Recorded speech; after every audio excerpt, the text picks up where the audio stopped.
अनुराग, सुजल और करण गांव के सबसे बहादुर लड़के थे। मैं सबसे लंबा और ताकतवर था, और मैं सबसे होशियार, और मैं सबसे तेज दौड़ता था।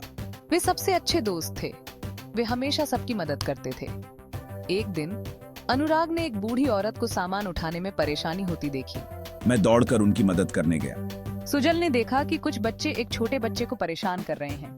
मैं बहादुरी से उनके सामने खड़ा हो गया। करण ने देखा कि एक बिल्ली पेड़ पर फंस गई है। मैं जल्दी से ऊपर चढ़ा और उसे बचा लिया। गांव वाले तीनों दोस्तों से बहुत प्यार करते थे। उन्हें पता था कि वे हमेशा उन पर भरोसा कर सकते हैं। अनुराग, सुजल और करण हमेशा मदद के लिए तैयार रहते थे।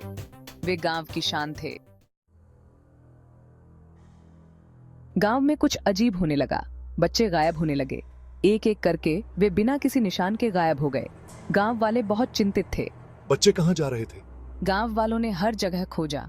उन्होंने खेतों में, नदी के किनारे और जंगल में देखा, लेकिन बच्चे कहीं नहीं मिले। जंगल की आग की तरह पूरे गांव में दहशत फैल गई। माता पिता अपने बच्चों को घरों में बंद रखने लगे। गांव के बुजुर्गों ने एक सभा की। उन्होंने कोई उपाय खोजने की कोशिश की, लेकिन किसी के पास कोई जवाब नहीं था। रहस्य गहराता गया और डर बढ़ता गया। गांव निराशा में डूबा हुआ था। अनुराग, सुजल और करण मदद करना चाहते थे। उन्होंने रात में पहरा देने का फैसला किया। वे जानते थे कि उन्हें बहादुर बनना होगा। उन्होंने हिम्मत जुटाई और अंधेरे में निकल पड़े। वे गांव के किनारे छिप गए और घरों पर कड़ी नजर रखने लगे। जैसे ही चांद आसमान में ऊपर चढ़ा, उन्होंने कुछ अजीब देखा।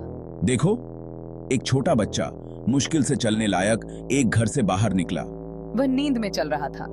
बच्चे को मना किया हुआ जंगल की ओर भटकते देख दोस्त हैरान रह गए। यही हमारा सुराग है। क्या इसी तरह बाकी बच्चे गायब हुए होंगे?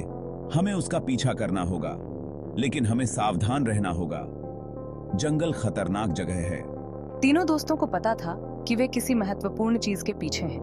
उन्हें इस रहस्य को सुलझाना था और गांव के बच्चों को बचाना था। दिल में साहस लेकर वे आगे बढ़े। हम नींद में चलने वाले लड़के का पीछा करते रहे। पेड़ों के बीच छिपते रहे। जंगल अंधेरा और डरावना था। हवा भूखे भेड़िए की तरह गरज रही थी। चांदनी में अजीब अगरीब परछाइयां नाच रही थीं। वे घंटों चले। ऐसा लगा जैसे घंटों बीत गए हों। अंत में वे एक समाशोधन में पहुंचे। ठीक बीचों बीच एक पुराना जीर्ण शीर्ण मंदिर था। हवा भारी और ठंडी लग रही थी। मंदिर के प्रवेश द्वार से एक अजीब सी हरी चमक निकल रही थी। नींद में चलने वाला लड़का सीधे भयादित चमक की ओर चला गया। हम जानते थे कि हमें कुछ करना होगा। यह कोई साधारण मंदिर नहीं था। कुछ भयानक हो रहा था। हम सावधानी से मंदिर के पास पहुंचे और अंदर झांका। हमने जो देखा वह भयावह था। चमकती लाल आंखों और लंबे नुकीले नाखूनों वाली एक बूढ़ी औरत अजीबोगरीब शब्दों का जाप कर रही थी। वह पिंजरों से घिरी हुई थी और पिंजरों के अंदर लापता बच्चे थे। वे सब गहरी नींद में सो रहे थे, फंस गए थे। बुढ़िया एक डायन थी। अचानक एक खंबे के पीछे से दो महिलाएं निकली। वे मेघा और सोनम थीं, जो गांव के मुखिया की बेटियां थीं। वे भी डायन का पीछा कर रही थीं। उनके पास उसे हराने की योजना थी। मेघा जड़ी बूटियों की जानकार थी और सोनम जानवरों को बहुत अच्छे से समझती थी। साथ मिलकर वे बच्चों को बचा सकते थे। मेघा ने जड़ी बूटियों की एक थैली चुड़ैल की कड़ाही में फेंक दी। बदबूदार धुएं का एक बादल हवा में फैल गया। डायन को खांसी और घुटन होने लगी। सोनम ने सीटी बजाई और अचानक समाशोधन जंगल के जानवरों से भर गया। गिलहरी, पंछी, यहाँ तक कि एक जंगली सुअर भी। जानवरों ने डायन पर हमला कर दिया। उसे काटने और खरोंचने लगे।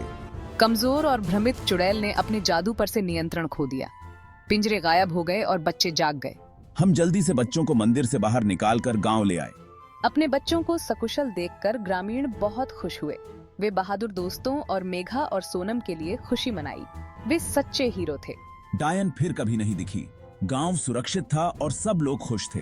अनुराग, सुजल और करण ने सीखा कि बहादुरी, बुद्धिमत्ता और टीम वर्क से कितनी भी दुष्ट बुराई को हराया जा सकता है। वे गांव में सभी के लिए प्रेरणा बने रहे।